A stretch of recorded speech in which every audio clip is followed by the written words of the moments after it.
All right, ladies and gentlemen, we've got some campaign updates of the humorous kind coming out of Montana area.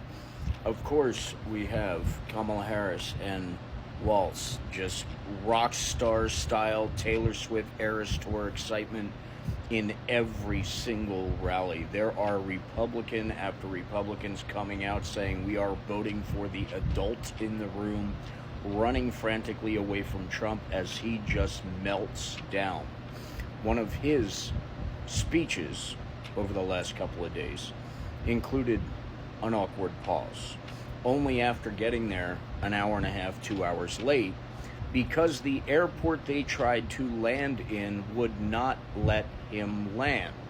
The reason they would not let him land is because he didn't pay them for the services the last couple times he landed there. So Bozeman Airport in Montana would not allow the Trump plane to land. That's why he was late. His campaign, of course, had a bullshit story that they sold saying it was hydraulic issues from the plane, and that's why they were late getting to the rally. But it wasn't. While he was out that rally, this happened. He just stopped mid-sentence, paused, 22 to 30 seconds, froze, like Mitch McConnell on a winter day. Froze. He has been just getting worse and worse as time went on. But it's ironic to me that the problem of him not being able to land at an airport came up again. When you think about it and you look at the big picture, there's a couple of things to keep in mind. Over 2018 and 2019, Donald Trump campaign raised about $308 million just in 2019 alone and had over $158 million in the bank in cash. On those campaign stops, El Paso, Texas is holding on to a $570,000 bill from a rally held in February of 2019 with a late fee of $98,800. Tucson, Arizona, $80,000 was owed unpaid for 180 police officers to cover his event. Green Bay, Minneapolis, Eau Claire, Wisconsin, Burlington, Virginia, Spokane, Washington.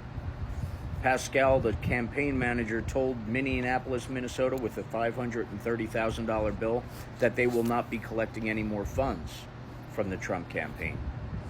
Mesa, Arizona, Erie, Pennsylvania, campaign owes a total of $841,000.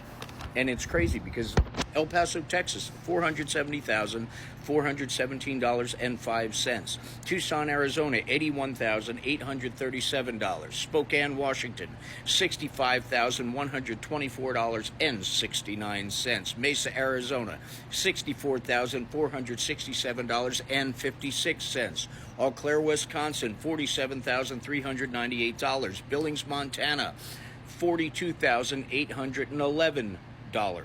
Erie, Pennsylvania, $35,129.27. Lebanon, Ohio, $16,191. Green Bay, Wisconsin, $9,380.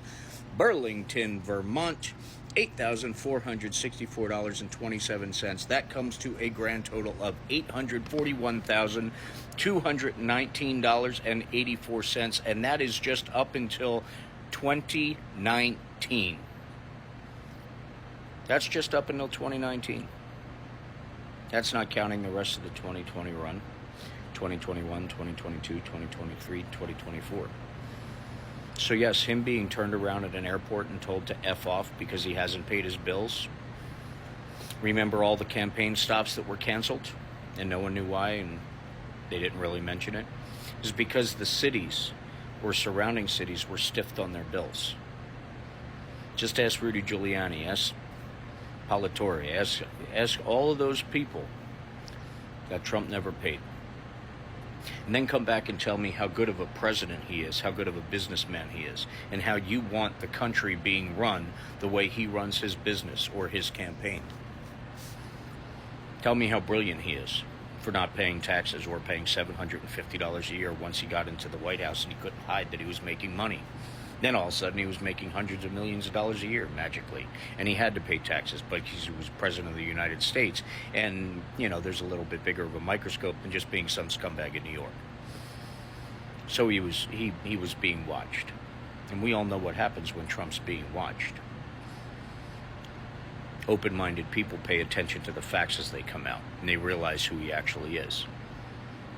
His target market, the uneducated, the sheep, the people that somebody on the Fifth Avenue and not lose a vote, those type of brilliant human beings, that is his target market. That target market is what he relies on to get back into office.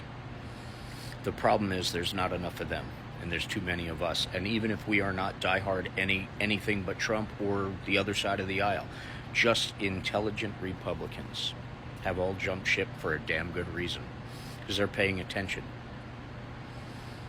They are actually putting America first. They are actual patriots. They are looking at the horizon and the choices between Kamala Harris and Walz versus Donald Trump and J.D. Vance. J.D. Vance. It's an easy choice if you care. If you don't, do what you want to do. But if you love America and you want what's best for America,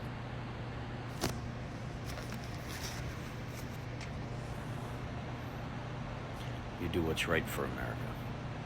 Stay diligent, stay educated, be kind. We are all in this together.